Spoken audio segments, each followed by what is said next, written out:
Ya Allah, kalau hanya untuk menciptakan makhluk baru bernama manusia, tak perlu engkau ciptakan, karena kami sudah cukup untuk bertasbih mengagungkan. Tapi Allah Subhanahu wa ta'ala punya rahasia lain. Apa jawab Allah? Inni a'lamu ma la ta'lamun. Aku lebih tahu apa yang tidak kamu ketahui. Apa sebenarnya yang diinginkan Allah Subhanahu wa ta'ala?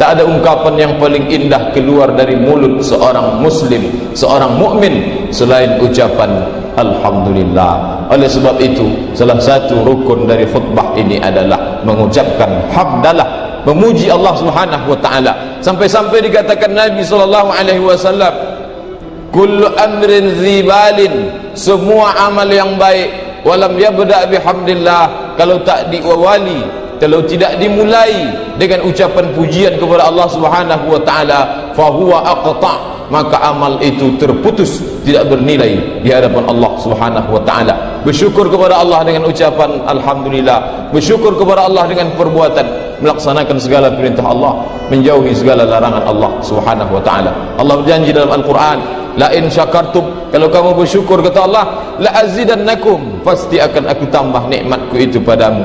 Akan tetapi kalau kita tidak syukuri nikmat Allah yang begitu banyak, maka Allah pun juga punya janji bagi orang-orang yang tak bersyukur.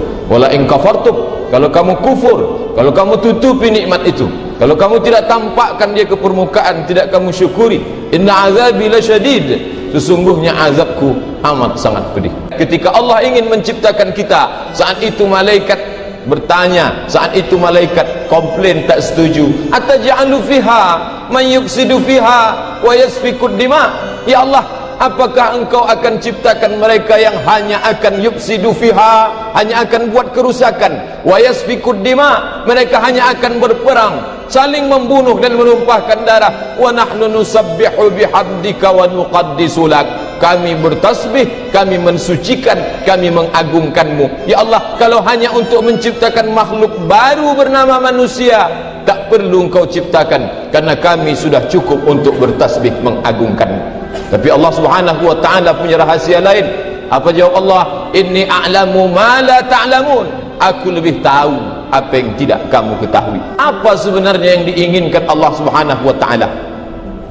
Banyak orang-orang di sekeliling kita tak lagi ada bersama kita, masih terbayang raut wajah mereka, masih teringat kita dengan ucapan mereka, tapi jasad mereka tak ada bersama kita. Lalu kita masih dibiarkan Allah berjalan di atas permukaan bumi ini. Apa yang diinginkan Allah Ta'ala dari kita? Maka jawabannya disebutkan dalam surat Al-Mulk, alladzi khalaqal mauta, Allah yang menciptakan mati, wal hayata, Allah juga yang menciptakan hidup. Untuk apa dia buat hidup dan mati? Dia buat ada kelahiran, ada kematian, ada buayan, ada liang lahat. Lalu mengapa kita berada di antara dua itu? Liyabluwakum ayyukum ahsanu amala, untuk menguji, tak lain tak bukan yang ingin diuji oleh Allah Subhanahu wa ta'ala adalah ayyukum ahsanu amala, siapa yang paling baik amalnya. Allah tak lihat siapa yang paling kaya di antara kita, Allah tak menilai siapa yang paling tinggi jabatannya di antara kita. Allah Subhanahu wa ta'ala tidak meletakkan kemuliaan siapa yang paling berilmu di antara kita, tapi yang dilihat Allah Subhanahu wa ta'ala adalah innallaha la yanzuru ila ajsamikum. Allah tak mentengok, Allah tak melihat, Allah tak memperhatikan bentuk tubuh kamu. Wala ila suwarikum, Allah tak menengok bentuk rupa kamu. Lalu apa yang dilihat Allah dari kita? Walakin yanzuru ila qulubikum, yang ditengok, yang diperhatikan, yang dilihat oleh Allah Subhanahu wa ta'ala adalah qulubikum, hati kamu, wa a'malikum, dan amal kamu. Oleh sebab itu, kalau Allah sampaikan usia kita pada hari ini, bulan yang mulia ini, maka kita buktikan kepada Allah, ya Allah, kau sampaikan aku sampai saat ini, maka inilah bukti amal kita tunjukkan kepada Allah Subhanahu wa ta'ala. Hadirin yang dimuliakan Allah, kalau sampai masa itu tiba, tak dapat ditunda walau sesaat pun. Ada sebagian orang menyangka dia masih hidup saat ini karena dia menjaga kesehatan. Banyak orang yang sehat mati mendadak. Ada sebagian orang menyangka dia hidup sampai saat ini karena dia muda belia. Banyak orang yang muda mati tiba-tiba. Oleh sebab itu, mengapa kita masih ada sampai saat ini di atas bumi Allah ini? Allah uji kita, sanggup tak kita isi ini dengan amal yang baik. Maka mari kita buktikan kepada Allah Subhanahu wa taala. Kalau sampai masanya, idza jaa ajaluhum, kalau ajal mereka sampai, la yastakhiruna sa'atan, tak dapat ditunda walau sesaat, wala yastaqdimun, tak pula dapat dimajukan walaupun sesaat. Ketika sampai masanya, apa yang akan mengiringi kita? Yatsba'ul mayyita salasun, yang mengiringi kita nanti ke alam barzakh, ke liang lahat, tak kurang tak lebih salasun, hanya ada 3 saja. Yang pertama yang mengiringi kita adalah maluhu, hartanya. Harta yang begitu banyak, dicari pagi pulang petang, beras keringat banting tulang, dia ikut mengiringi kita. Tapi apakah dia akan sampai masuk ke dalam?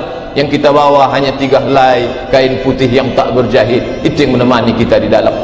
Lalu apa lagi yang akan mengiringi kita? Ahluhu, keluarga, anak cucu cicit keponakan menantu handai tolan kerabat tetangga, semua ikut mengiringi kita.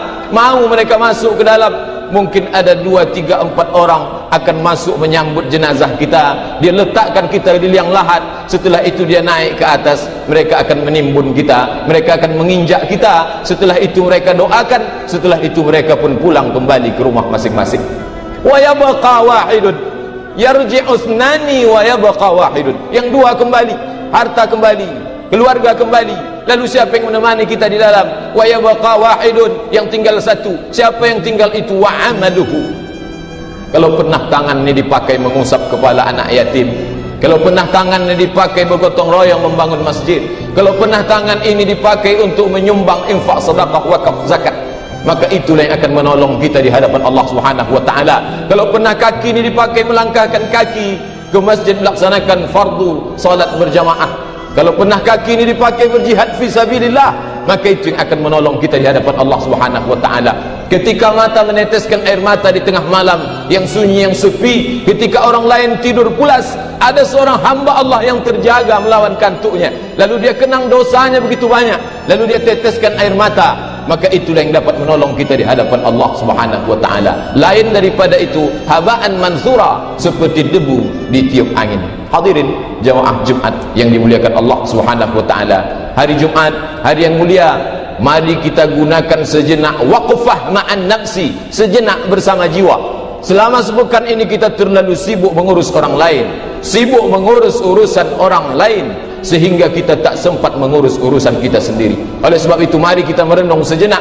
Itu yang dipesankan oleh para sahabat Nabi, para ulama. Tafakkaru sa'ah, berfikir sejenak, berfikir menggunakan akal yang diberikan Allah Subhanahu wa taala sebelum masanya tiba. Karena ketika tiba masanya, saat itu orang tak lagi dapat berfikir. Ketika azab sudah di pelupuk mata, ketika jeritan tangis karena kesakitan azab didengar telinga, saat itu orang-orang yang berada di dalam neraka berkata kepada Allah Subhanahu wa taala, Rabbana, ya Tuhan kami, abasarna, mata kami sudah menengok itu azab yang menyakitkan, wa sami'na, kami pun sudah mendengar azab itu, farji'na, balikkan lagi kami ke alam dunia, na'mal salihan, kami ingin beramal saleh, inna muqinun, kami yakin seyakin-yakinnya. Tapi betapa malangnya, saat itu tak ada lagi gunanya penyesalan, karena saat itu bukan waktu untuk menyesal, saat itu adalah waktu untuk mempertanggungjawabkan segala amal perbuatan kita di hadapan Allah Subhanahu wa taala.